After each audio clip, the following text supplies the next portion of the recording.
নমস্কার সবাইকে। আজ আমাদের মেনুতে থাকছে দই কাতলা। কাতলা মাছ মূলত পাওয়া যায় দক্ষিণ এশিয়ার নদীগুলোতে, গঙ্গা, ব্রহ্মপুত্র, মহানন্দার মতো নদীতে। এই মাছ মিষ্টি জলের মাছ, তাই বাংলার মতো নদীমাতৃক অঞ্চলে এই মাছ খুবই সহজলভ্য। পশ্চিমবঙ্গ আর বাংলাদেশের ভৌগোলিক পরিবেশ, নদী, খাল, বিল অনুকূল হওয়ায় এইসব জায়গায় কাতলা মাছ প্রচুর পাওয়া যায়। তাই স্বাভাবিকভাবেই বাঙালির খাদ্য তালিকায় কাতলা মাছ খুবই গুরুত্বপূর্ণ একটি মাছ। কাতলা মাছের সায়েন্টিফিক নাম কাতলা কাতলা। এটা দক্ষিণ এশিয়ার অন্যতম জনপ্রিয় একটি মাছ। কাতলা মাছ খুব তাড়াতাড়ি বড় হয়, তাই একে কমার্শিয়াল ফিশ ফার্মিংয়ে খুব বেশি ব্যবহার করা হয়। কাতলা মাছ হাই প্রোটিন ফুড। এটা শরীর গঠনে সাহায্য করে। এতে আছে ওমেগা 3 ফ্যাটি অ্যাসিড, যা হার্টকে ভালো রাখে এবং ব্রেন ফাংশনকে ইমপ্রুভ করে। এতে আছে vitamin A, vitamin D, vitamin B 12, যা চোখ, হাড় আর নার্ভের জন্য খুবই বেনিফিশিয়াল। এতে আছে আয়রন আর জিঙ্ক, যা রোগ প্রতিরোধ ক্ষমতা বাড়ায়। এবারে আসি দইয়ের কথায়। দইয়ের ইতিহাস শুরু হয় হাজার হাজার বছর আগে। যখন মানুষ প্রথম দুধ সংরক্ষণ করতে শিখলো, তখন স্বাভাবিকভাবেই দুধ থেকে দই তৈরি করতে শুরু করলো। প্রাচীন মেসোপটেমিয়া আর সিন্ধু সভ্যতা এই দুই জায়গাতেই দইয়ের ব্যবহার ছিল। সেখানে মানুষ বুঝে গিয়েছিল দুধের থেকে দই বেশি দিন ভালো থাকে এবং খেতেও সহজ।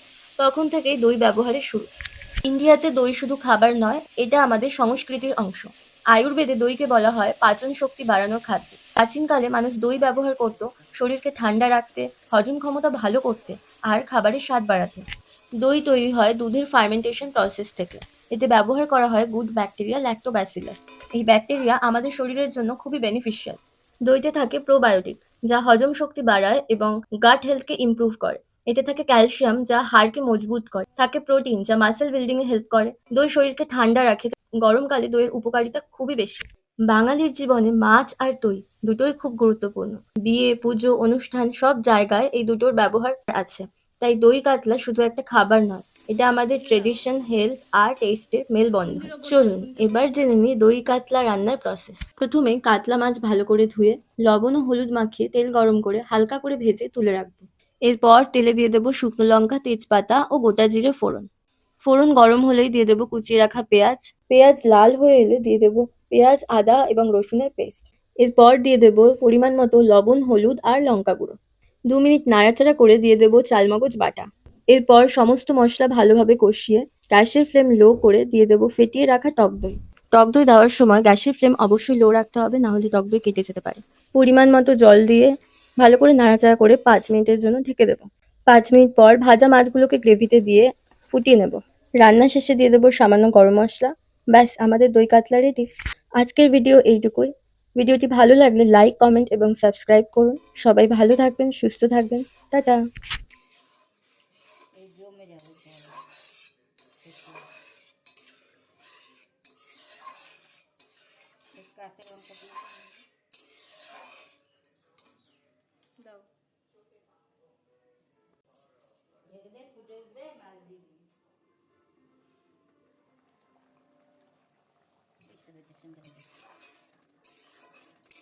না দাও দাও দাও লেজটা দাও সেগুলো দেবে না দাও দাও ঠিক আছে দাও দিও দিও